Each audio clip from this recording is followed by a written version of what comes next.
So tell me if this sounds familiar. You've got a plant in the corner, you give it all the love and attention it needs, you give it water, you whisper sweet nothings into that little plant's ear, and that plant just doesn't give it anything back to you. It just sits there and stares at you and goes, come on, give at me. And you're like, what? What do you need, plant? What? Tell me what you need. Well, today we're gonna go through a couple of tips and tricks to help that plant grow that little bit faster. Let's get straight into it.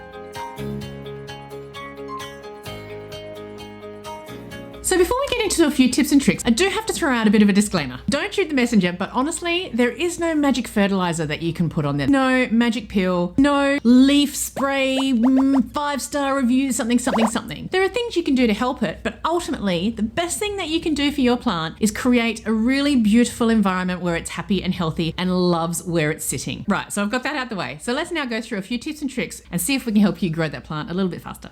Let's go bottom to top. The first thing we're going to talk about is the soil. You will see a lot of us plant people love mixing our own soil. Why is that? Well, A, we're perfectionists, but B, we really want our plant to thrive. And the soil mixture is where it gets all the nutrients and all the water and is a really important part. What you want to do is just double check your soil. If your plant isn't growing very fast, it might be because that soil is really compact and waterlogged and it can't get the water or the nutrients. It may be that that soil has just been there for years and years and years and it's run out of nutrients and then doesn't have a little bit of that oomph to grow a little bit faster. And just make sure that your soil isn't muddy, is not too thick and is airy and light. You should be able to pick it up, scrunch it, and it should crumble back down a little bit. You want air and oxygen to get to those roots. It's super important. So the more higher quality your soil is and the mix that your plant is sitting in, the better off your plant will be. If you think your soil mix is too thick, there's two things you can do. One is you can get a chopstick and just aerate the soil, mind the roots a little bit, of course, you don't want to stab the roots. Or better yet, if you have the time, take out your potting mix, grab some perlite, add 20 to 30% of perlite in, mix it up so there's a lot of perlite, should look really like white and pebbly, and then pot it back into that potting mix.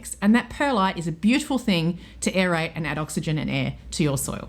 Okay, second part. Don't think that that soil is going to last you long term, because as you water the soil, the nutrients that you've got in that soil at the beginning will run through and run out of the pot, and then you're left with a soil mix that doesn't have a lot of nutrients. So make sure you've got a good quality fertilizer. Don't use granules or those little sticks that you stick in the soil. Don't use slow release. Use liquid fertilizer. It's faster acting, it's absorbed quicker, and it will help your plants grow faster. You also want to make sure that you're using fertilizer on a regular, consistent basis. Now, if you're worried about over fertilizing, because there's a lot of stuff out there that tells you can burn your leaves and over fertilize, I gotta be honest, I think that's the last resort. I think most people kill their plants by overwatering, not over fertilizing. But that's another story. But when it comes to fertilizer, if you do want to fertilize more consistently, decrease the dosage that you're going to use. So if it says 5 mils a litre, maybe do 75% of that. 3 millilitres, 4 millilitres per litre. Just dull it down a bit and then use fertilizer every second watering. So water with fertilizer, water without fertilizer. Water with fertilizer, water without fertilizer. Your plants not only need the light and the watering that you're going to give them, but they also need a good amount of nutrients, the smaller micronutrients like iron and calcium and phosphorus and nitrogen and all that goody goodness stuff. And so a good quality fertilizer, a liquid fertilizer, will help your plant. If you do have a good quality fertilizer that you're already using, I'd love to hear it. Do put it in the comments below. I'm actually really curious to see what other good fertilizers there are out there. And of course, if you haven't fertilized in the last 6 months, go for it. People say that if it's not growing, don't fertilize your plant, but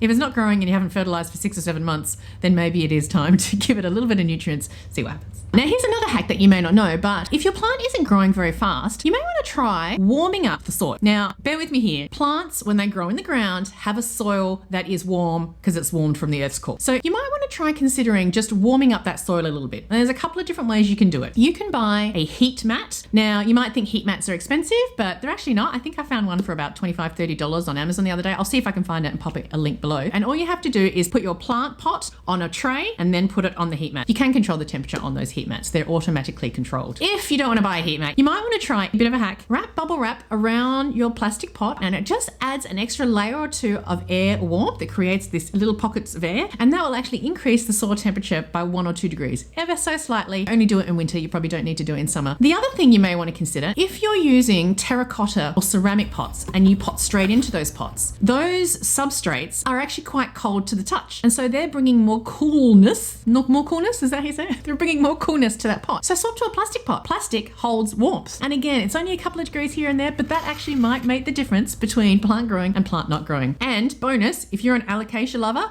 alocasias love a heat mat. So go for it. Go corm hunting, grow that alocasia. They love it. Right, we're still at the base of the plant. We're still in the soil area. I told you it was really important. Perhaps your plant is actually root bound. If you lift up your pot and you find that there's roots hanging out, not a little bit, but a lot, there's not enough soil to hold enough nutrients for the plant. So you just need to repot it. Go up 1 or 2 sizes bigger and see if your roots can fulfill about 1/3 to 1/2 of that new pot. That's ideal. And then the rest is soil, and then it'll grow into that soil. So yeah, root bound plants can also stop your plant from actually growing as well. Just a quick reminder that if you're enjoying this video so far, please do hit that like and subscribe button. It'll be a huge help to me as it helps to get this content out there. And of course, feel free to share this video with anyone who you think it might be useful for. Right, so let's move up from the soil now and let's talk about humidity levels. You can buy humidifiers, and there's a lot of plant people out there that buy a humidifier and have a plant room and keep that room a little bit higher in humidity. 60-70% is ideal. But there are some things you can do to help raise that humidity to help it to grow faster. So for one, you can actually put all plants together. Plant leaves actually expire water. So put some plants together and they will actually help humidify each other in a weird kind of way. If you want to, you can create a tray, put some pebbles in it, some rocks, some stones, maybe some lacquer if you've got it, and then a little bit of water sitting within that tray. And again, put your plants on that pebble tray and the water will rise and the humidity will rise. Bonus if you put that humidity tray on a heat mat, which is what I do, because the heat will actually, of course, make that water a little bit more humid and rise up to the top. You could also buy a little bit of a water fountain and have the water fountain sitting near those plants. And as the water fountain is moving the water up and down, there's a little bit of water spray that comes off and again creates a little bit of humidity around your environment. If the plant is a little smaller, you can also use a clear plastic bag, like a Ziploc bag, and you can put it over the top of the plant. That'll create humidity around that plant. You can buy a little glass dome, or you can get creative and go to secondhand places and find ways to enclose your plant with a little bit of a casing of some sort or with other plants and help that humidity rise, and all of your plants will grow faster with that slightly higher humidity. Okay, next tip is all about the lighting. Have a look at your plant. Is it perhaps leaning to one side? Does the stem look really, really long and there's only a few leaves protruding out as opposed to short and bushy and compact? Well, that probably means that you don't have enough light with that plant. So move the plant closer to the window. Just try it a little bit. So if it's in the back corner, move it to the middle of the room. Don't go straight out into sun. You'll burn it quickly, just like if we were to go straight from winter to summer. If it is leggy, if it's got a really long stem and not a lot of leaves, or if it is leaning to one side and probably leaning towards maybe a grow light or a window, then that means that your plant is searching for more light. And so to help it grow, move it closer to the light. That way it'll be able to create more photosynthesis through the green part of its leaves, give itself more energy, and then grow faster for you. And of course, if you don't actually want to move the plant and you like it in the corner that it is, try investing in some grow lights. Now, there is a lot to choose from out there. I know it can be a little bit confusing. I won't go into too much detail because that's a whole other video in itself. Let me know in the comments below if you do want me to make a video all about grow lights. But ultimately, you just want to increase the light that that plant is getting. So try and find a light that has a little bit of white.